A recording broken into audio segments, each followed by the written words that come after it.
And let's talk about Stephen Amell, because Stephen Amell is opening up about Oliver Queen, aka Green Arrow, and says that, with James Gunn and Peter Safran's DC universe becoming what it is and starting to take shape, and they've got some sort of an idea of what they're planning on doing in regards to this franchise, he is opening up about the possibility of jumping back into playing Oliver Queen's, aka Green Arrow, wrong size, again.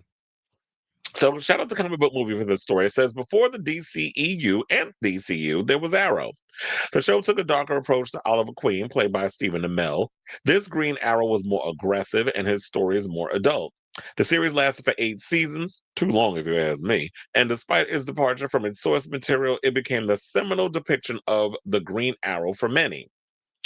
And to the point that, remember, if you ever watch the CW's conglomerate of shows between Arrow and then you had what was that show called? And Edge of Tomorrow or something with the tomorrow in it. Then we had Black Lightning, and then you had The Flash and all those other shows under that conglomerate. That was referred to as the Arrowverse because it was like Green Arrow set the tone, and all the other shows that came with that, um, they referred to it as the Arrowverse. So it says now the DC universe is being explored in a new way, and James Gunn and Peter Safran's DCU. The Arrowverse is over, but when it came to actors who played the role for a long time, them returning to their characters is an interesting thing to ponder. Now Stephen Amell has addressed just that.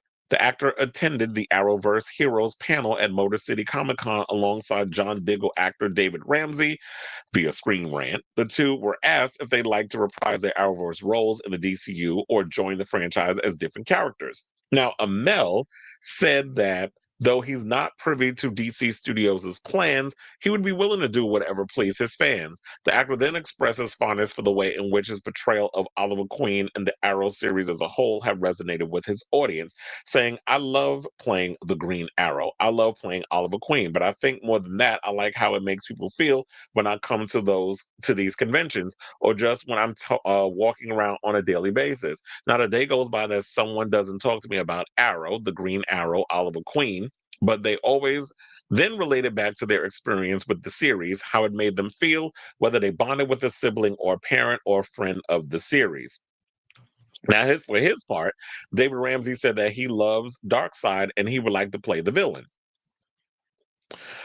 I actually like to see that. Well, look, I don't know if they're thinking about doing Darkseid right now. Right now, we've heard that they're interested in doing Brainiac, so I think that's where they're probably trying to go with the series, that they want to focus more on Brainiac than they do Darkseid. We got Darkseid in the DCEU when it came to Batman v Superman, and I didn't kind of overall I didn't like the design of Darkseid in there because it looked a little too CGI-ish for me.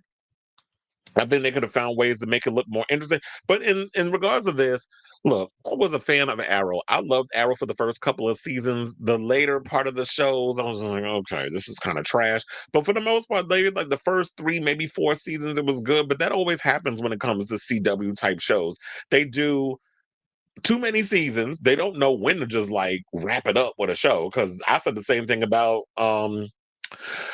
the Flash. The Flash lasted way too long. That show should not have been 9 damn seasons. Y'all could have cut that show at season 5 and called it a day. But they do like 9 seasons, 22 episodes. Y'all stretching yourselves way too thin. And no shade, but post Arrow, Stephen Amell's career ain't really been popping like that. Like, he pops up in things and the shows have been canceled. He did a wrestling show with Alexander Ludwig, didn't do all that well. Like, it lasted about maybe 2 seasons. It was canceled. Then he had another show. I can't even remember the name of it. That's how memorable it was. And they ended up canceling that as well. So he doesn't last long in a lot of, like, post Arrow, he hasn't really been able to formulate a career beyond that franchise. And that kind of happens where you get so caught up in playing this iconic role that when you try to move beyond that, people kind of just see you as that one character. So maybe that's what it is, or maybe it's the type of roles that he's picking that is not resonating with people. So I don't know, because post Arrow, I haven't really watched a lot of the shows that he was in because I don't care about all those the type of shows that he was doing. But I loved Arrow, and He definitely was good in the role. I liked a lot of the approach that they did. It was very dark and gritty and grounded, and he was kind of like the no shade, but he was kind of like CW budget Batman. That's literally what it was giving for what they were able to do. And I like the fact because they shot it in Vancouver that you could do a lot of on the street type stuff where it's like literally you could film outdoors, you could do all that stuff, and it was pretty cool. Oh, I forgot also Supergirl was a part of the show too. Remember at one point they were on CBS before CW ended up picking it up, and then they moved the show from LA to Canada, and Supergirl, I guess they made it kind of had more of that metropolitan feel to it because when you're doing those type of shows, you could film outdoors. So I wouldn't mind if we saw him come back. Look, Grant Gustin, who played um the Flash, said that he wouldn't mind if they ever wanted to revive the Flash for the big screen, that he would love to play the Flash. I mean, people love him as that, but I understand like the industry sometimes y'all get a little funky with that. Yeah, they feel like, oh, you were on that little janky TV show, so we try to move you over here to this thing, then people won't take you seriously. But if you already been so indebted to being associated with that character, I don't think people care as much. Like, I definitely think if they decided to revive the series, that they could bring Stephen Amell back. I mean, y'all reviving every damn thing else. Y'all reviving Buffy the Vampire Slayer, and you bring back Sarah Michelle Gellar, which, yes, Sarah has, unlike Stephen, Sarah has been able to formulate a career in doing other things outside of Buffy, but Buffy has always been her most iconic role, and she's coming back to doing it in a sequel of sorts, because that's what we're. She said it's not a reboot, it's not a remake, it's a sequel of the series that we used to grow up and love in the 90s into the 2000s. So at the end of the day, I don't feel anything negative about this. If he decided to come back, and I would definitely like to see a fresher take on Oliver Queen, but definitely keep it the tone, the overall dark, gritty tone of the original series. But what y'all gonna have to do is, if you do decide, because see, the old CW is trash. Like nobody really watches that channel anymore. They lost a lot of the IPs that was on that channel. Now it's just a bunch of, I don't know what kind of crap they show on there, but I don't watch the CW anymore. They don't have any thing worth watching on that channel.